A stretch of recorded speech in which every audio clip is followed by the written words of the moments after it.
इसके बाद जो आपका क्वेश्चन था, क्वेश्चन नंबर 4 कह रहा है कि दो प्लेटें जिनमें प्रत्येक का क्षेत्रफल कैपिटल ए है, छोटी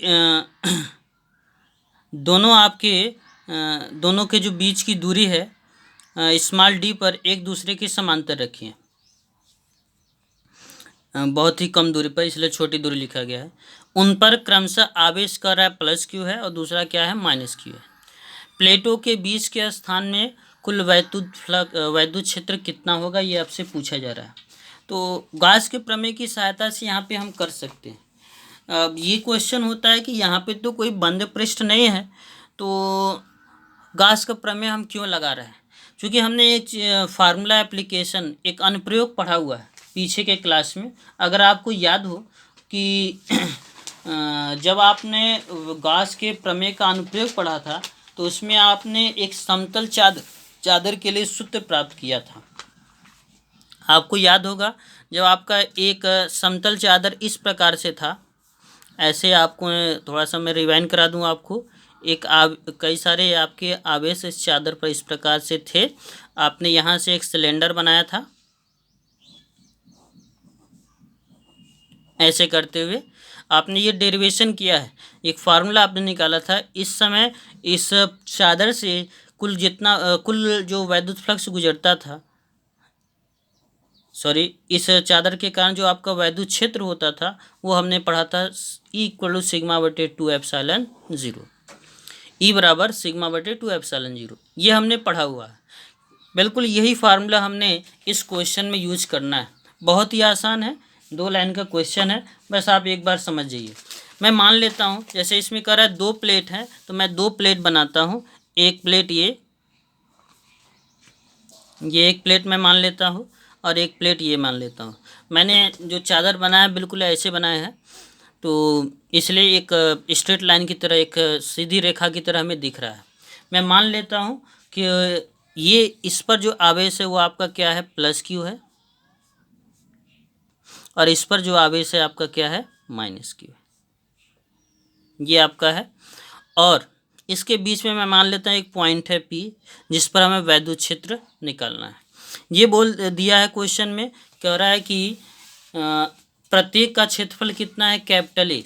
मैं मान लेता हूँ इसका क्षेत्रफल आपका कैपिटल ए है, इस प्लेट का भी क्षेत्रफल आपका क्या है, कैपिटल ए। इस बिंदु पर जब वैद्युत क्षेत्र हमें निकालना है, तो हमें याद होना चाहिए वैद्युत क्षेत्र की दिशा कैसे लेते हैं। अगर आपको याद हो तो ये आपका क्या है, धन आवेश है। धन आवेश से वैद्युत क्षेत्र की दिशा हमेशा दूर जाती है। तो इस बिंदु पर इस प्लेट के कारण, मान लो ये पहला प्लेट है, ये दूसरा प्लेट है, पहले प्लेट के कारण, पहले समतल प्लेट के कारण इस बिंदु पर जो वैद्युत क्षेत्र की दिशा होगी वो किधर होनी चाहिए, इधर होनी चाहिए, E1। चूँकि ये प्लस है, हमेशा वैद्युत क्षेत्र प्लस से दूर जाता है, प्लस के पास नहीं आता। और दूसरा प्लेट हमें क्या दिख रहा है, माइनस दिख रहा है।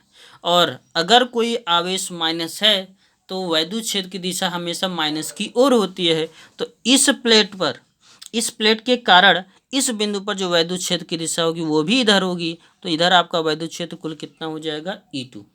तो अगर मैं कुल वैद्युत क्षेत्र निकालूं, तो कुल वैद्युत क्षेत्र, यही आपसे क्वेश्चन पूछ रहा है, तो कुल वैद्युत क्षेत्र आपका कितना होना चाहिए, कुल वैद्युत क्षेत्र E बराबर होना चाहिए E1 + E2। हम क्यों प्लस किए हैं, चूँकि दोनों एक ही दिशा में हैं। आपको याद होगा, जब दो सदिश एक ही दिशा में होते हैं तो दोनों जुड़ जाते हैं। अब चूँकि ये एक समतल पृष्ठ है, और समतल चादर के लिए हमने फार्मूला पढ़ा है σ/2ε0। ये एक समतल चादर के लिए। तो ये जो प्लेट है ये बिल्कुल समतल चादर की तरह है, और ये भी आपका बिल्कुल समतल चादर के लिए है। तो इसके लिए दोनों के लिए हम यही फार्मूला यूज कर सकते हैं। तो E1 का मान क्या होगा, σ/2ε0। E2 का मान भी σ/2ε0। आपको दिख रहा है हर बराबर है, तो अंश को आप जोड़ देंगे, आप लिखेंगे 2 σ/2ε0। ये कट गया, आंसर आ गया σ/ε0। अब हम आंसर को ढूंढें, तो आंसर में कहीं आपका σ/ε0 नहीं है। आप देखिए कहीं σ/ε0 नहीं है। तो मैं क्या करता हूँ, अगर इसमें सिग्मा बटे एप्सिलॉन जीरो नहीं है तो क्या है, क्यू और ए है। और हमने ये भी तो पढ़ा है कि सिग्मा आपका क्या है, सरफेस मतलब क्षेत्रफल, क्षेत्रफल पर जितना सदिश आपका होता है, जो आवेश फैला हुआ होता है, उस घनत्व को हम बोलते हैं सिग्मा। पृष्ठ आवेश घनत्व होता है, और पृष्ठ आवेश घनत्व का जो मान होता है वो आपको होता है क्यू बटे ए। आवेश में अगर क्षेत्रफल का भाग दे दिया जाए तो उसे बोला जाता है पृष्ठ आवेश घनत्व। तो इस सिग्मा के स्थान पे मैं क्या रख दूं, इस सिग्मा के स्थान पे रख दूं क्यू बटा ए, तो क्यू बटा ए एप्सिलॉन जीरो, ये आंसर आपको मिलेगा। अब आप देखिए, यहाँ पे देखिए क्यू बटा एप्सिलॉन जीरो ए, तो आपका आंसर कौन सा हो जाएगा, आंसर नंबर फर्स्ट। ठीक, ये समझ में आया। नेक्स्ट क्वेश्चन थोड़ा ध्यान से देखिएगा। एक घन के शीर्ष पर क्यू आवेश रखा है, घन से गुजरने वाला कुल वैद्युत फ्लक्स। अब आपका जो घन था, पहला वाला जो क्वेश्चन था, घन के केंद्र पर रखा था। अब यहाँ पे घन के केंद्र पर न रखा कर, जैसे यहाँ पे देखिए घन के एक शीर्ष पर रखा हुआ है। कहाँ पे रखा हुआ है, इस पॉइंट पर रखा हुआ है। ये घन का एक शीर्ष है, इस पर रखा हुआ है। तो उस कंडीशन में पूछ रहा है कि इस घन से कुल कितना वैद्युत फ्लक्स गुजरेगा। इसको बड़े ध्यान से देखें। जैसे इसको करने के लिए मैं क्या करता हूँ, मैं मान लेता हूँ, मैं घन को ऊपर से अगर देखूँ, घन को ऐसे केवल ऊपर से देखूँ तो मुझे केवल एक फलक दिखेगा। तो मैं जो फिगर बनाता हूँ बिल्कुल वैसा ही बनाता हूँ। ये मान लेता हूँ एक घन है जिसको मैं ऊपर से देख रहा हूँ, और यहाँ पे आवेश रखा हुआ है प्लस की। अब मैं क्या करता हूँ, देखिए जब हम गॉस की प्रमेय के जो अनुप्रयोग करते थे तो हम एक गॉसियन सरफेस, एक गॉसियन पृष्ठ बनाते थे। एक ऐसा पृष्ठ बनाते थे जिससे कि आवेश पूरी तरह बंद हो जाए। तो मैं इस आवेश को देखूं तो ये आवेश पूरी तरह बंद नहीं है, ये आवेश इसके शीर्ष पर रखा हुआ है। तो ये शीर्ष से जो वैद्युत बल रेखाएं निकलेंगी चारों तरफ निकलेंगी। तो ये आपका ये पूरा इसके ऊपर का जो एरिया है ये सब, ये पूरा बंद नहीं है। तो इसको मैं बंद करना चाहता हूँ। बंद नहीं करूँगा तो वह गॉस का प्रमेय नहीं लग सकता, इसलिए हम इसको बंद करना चाहते हैं। तो हम क्या करते हैं, हम इसके बगल में ही ऐसा ही एक घन बना देते हैं, इसके ऊपर एक ऐसा ही घन बना देते हैं, और इसके इधर भी एक ऐसा ही घन बना देते हैं। चारों तरफ मैंने घन बना दिया, लेकिन तब भी ये चारों तरफ से घिर गया, लेकिन ऊपर से नहीं घिर रहा है। तो मैं क्या करता हूँ, एक और घन लेता हूँ जो इसके ऊपर ऐसे रख देता हूँ, एक और घन लेता हूँ जो इसके ऊपर रख देता हूँ, और एक इसके ऊपर रख देता हूँ, एक इसके ऊपर रख देता हूँ।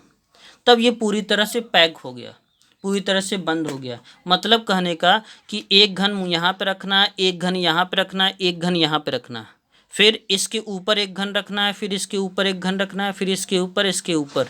टोटल कितने घन हुए हम गिन के देखें तो 2 घन यहाँ पे है, 2 घन यहाँ पे हैं, 2 यहाँ पे है, 2 यहाँ पे है। टोटल कितने घन है, 8 घन है। अब ये बंद पृष्ठ है तो हम क्या बोलेंगे कुल 8 घन से गुजरने वाला कुल फ्लक्स कितना है। भाई 8 घन क्या है, पूरा पैक है, पूरा एक बंद पृष्ठ बन रहा है, और बंद पृष्ठ से गुजरने वाला कुल वैद्युत फ्लक्स कितना होता है, क्यू बटे एप्सिलॉन नॉट। तो लेकिन ये 8 घन से गुजरने वाला फ्लक्स है, हम मुझे केवल एक ही घन दिया है, एक घन के शीर्ष पर। तो मैं क्या करूँगा, ये 8 घन से गुजरने वाला कुल वैद्युत फ्लक्स ये है, तो एक घन से गुजरने वाला, एक घन से गुजरने वाला कुल फ्लक्स कितना होना चाहिए, ये होना चाहिए 8 से इतना है क्यू बटे एप्सिलॉन नॉट। तो 1 से निकालेंगे तो 8 नीचे आ जाएगा, भाग हो जाएगा, तो 5e बराबर हो जाएगा क्यू बटे 8 एप्सिलॉन नॉट। ये आपका आंसर है। ठीक, तो आंसर कौन सा हो जाएगा, क्यू बटे 8 एप्सिलॉन नॉट, ये क्वेश्चन नंबर 5 का डी। ठीक, नेक्स्ट जो आपका क्वेश्चन है, नेक्स्ट बहुत ही आसान क्वेश्चन है। ये कह रहा है एक बंद पृष्ठ के भीतर स्मॉल एन द्विध्रुव स्थित है, बंद पृष्ठ से निर्गत कुल वैद्युत फ्लक्स कितना होगा। आपने ये देखा पीछे एक क्वेश्चन था द्विध्रुव वाला, कि जैसे कि एक बंद पृष्ठ में ये मान लिया, मान लो बहुत बड़ा सा मान लेता है। इसमें कई सारे आपके द्विध्रुव हैं, जैसे मैं मान लेता हूँ एक द्विध्रुव ये है, एक द्विध्रुव यहाँ पे है और एक द्विध्रुव यहाँ पे है। ऐसे कई सारे हैं, मैं मान लेता हूँ यन्मा द्विध्रुव ये है। ये पहला है, ये दूसरा है, ये तीसरा है, ये आपका यन्मा है। बताइए इसके अंदर आप आवेश को देखिए तो ये एक प्लस क्यू है, एक क्या है माइनस क्यू, फिर एक प्लस क्यू है, ये आपका क्या है माइनस क्यू, फिर एक प्लस क्यू, एक माइनस क्यू। अगर मैं इसको जोड़ूंगा तो प्लस माइनस कट के कितना हो जाएगा जीरो, ये भी आपका कट के कितना हो जाएगा जीरो, ये भी जीरो और ये भी जीरो। तो आप देखिए कि इस पूरे पृष्ठ के अंदर कुल आवेश का मान कितना है ज़ीरो। तो यहाँ पे हम लिखेंगे चूँकि बंद पृष्ठ के अंदर यनवे द्विध्रुव के लिए द्विध्रुव तक यन द्विध्रुव तक कुल आवेश का मान शून्य, इसलिए फाई ई का मान कितना हो जाएगा 0/ε0 या फाई ई बराबर 0। तो इसका आंसर जो क्वेश्चन, अरे यार दैट सॉरी, इसका आंसर आपका कितना हो जाएगा 0।